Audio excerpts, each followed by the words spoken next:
Maharashtra TV news, आवाज सर्वसामान्यांचा। Breaking news. Bhadgaon वाडे सार्वजनिक शोक सभा दिनांक 8/2/2026 वार रविवार रोजी सायंकाळी ठीक 6:30 वाजता वाडे ग्रामपंचायत समोर सर्वपक्षीय शोकसभेचं आयोजन करण्यात आलं। महाराष्ट्र राज्याचे उपमुख्यमंत्री तसेच राष्ट्रवादी काँग्रेस पार्टीचे नेते स्वर्गीय अजितदादा पवार व त्यांच्यासोबत असणारे सुरक्षा रक्षक, पायलट, विमान कर्मचारी या सर्वांचे विमान अपघातात दुःखद निधन झाले। संपूर्ण महाराष्ट्र दुःख सागरात आहे, त्याबद्दल अजितदादा व त्यांच्याबरोबर असणारे सर्व कर्मचाऱ्यांना, सर्वपक्षीय कार्यकर्ते, पत्रकार बंधू, वाडे ग्रामस्थ यांच्याकडून श्रद्धांजली देण्यात आली।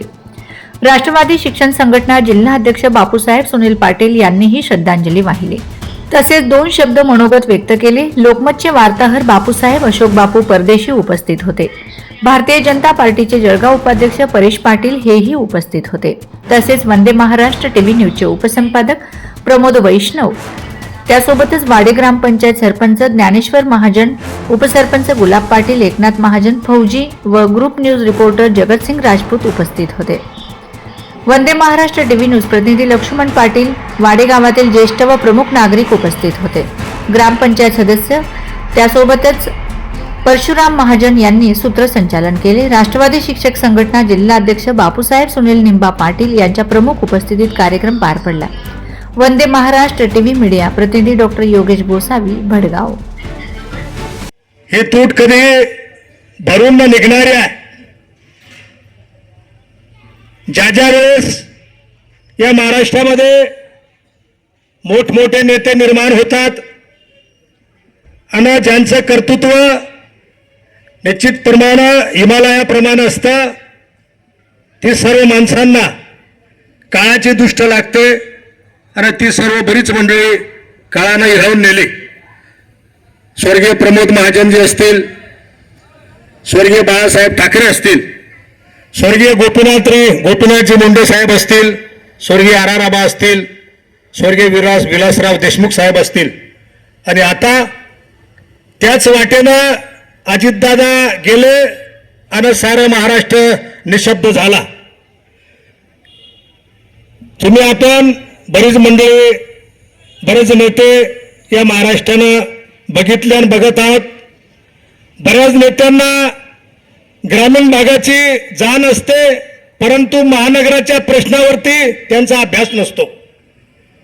परंतु हा एकमेव असा नेता होता की निश्चितपणानं ग्रामीण समस्याही तो माणूस जाणून होता आणि पुणे मुंबई सारख्या महानगरांच्या प्रश्नाची सुद्धा त्या नेत्याला जाण आणि भान होती।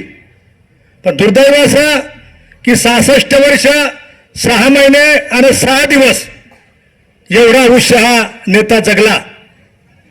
आणि योगायोग बघा हा 6चा की 6 वेळेस अजितदादा उपमुख्यमंत्री राहिले आणि या राज्यामध्ये सर्वात मोठा अर्थमंत्री राहण्याचा रेकॉर्ड जर कोणाच्या नावावर असेल तर निश्चितपणानं अजितदादांच्या नावावर आहे।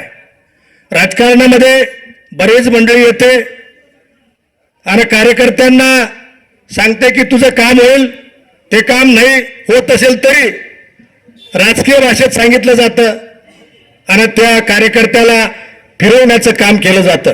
परंतु अजितदादांचं एक घाव 2 तुकडे आणि काम होत नसेल तर तोंडावर सांगणारा हा नेता आणि काम होईल तर त्याच वेळेस करणारा नेता। आज काळानं तुमच्या आमच्यातनं राहून नेला। 18 वर्षाचं तरुण वय असताना पितृक्षेत्र या दादांचं हरवलं आणि या दादांना आदरणीय पवार साहेबांनी खऱ्या अर्थानं आपलं राजकीय वारस म्हणून नेमलं। या राज्यामध्ये अनेक उलथापालथ्या झाल्या असतील, अनेक राजकारणातल्या लोकांनी आपल्या अनेकदा मुलाखतीमधले शब्द फिरवले असतील, परंतु दादांचं एक होतं, दादांनी जो मुलाखत दिली असेल, जो शब्द दिला असेल त्याचा माघारी दादा कदापि फिरले नाहीत। बाळासाहेब ठाकरे नंतर एकमेव अजितदादा त्यांच्या शब्दाचे पिकअप राहिले। असा हा झुंजार नेता आज तुमच्या आमच्यात नाहीत।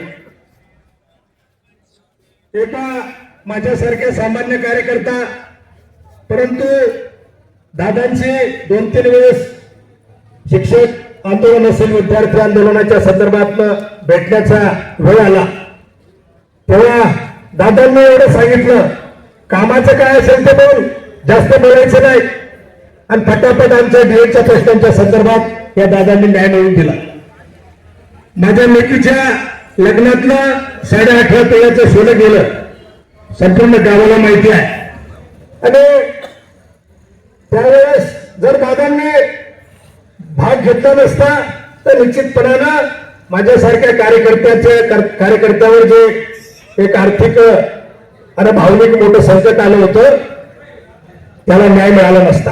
निव्वळ दादांनी भाग घेतला आणि तपासाचे चक्र वेगात फिरली. विक्रम काळे साहेबांनी दादांना आग्रह केला आणि माझ्यासारख्या कार्यकर्त्याला न्याय मिळवून देण्याचं काम दादांनी त्यावेळेस केलं. वंदे महाराष्ट्र टीव्ही न्यूज, आवाज सर्वसामान्यांचा.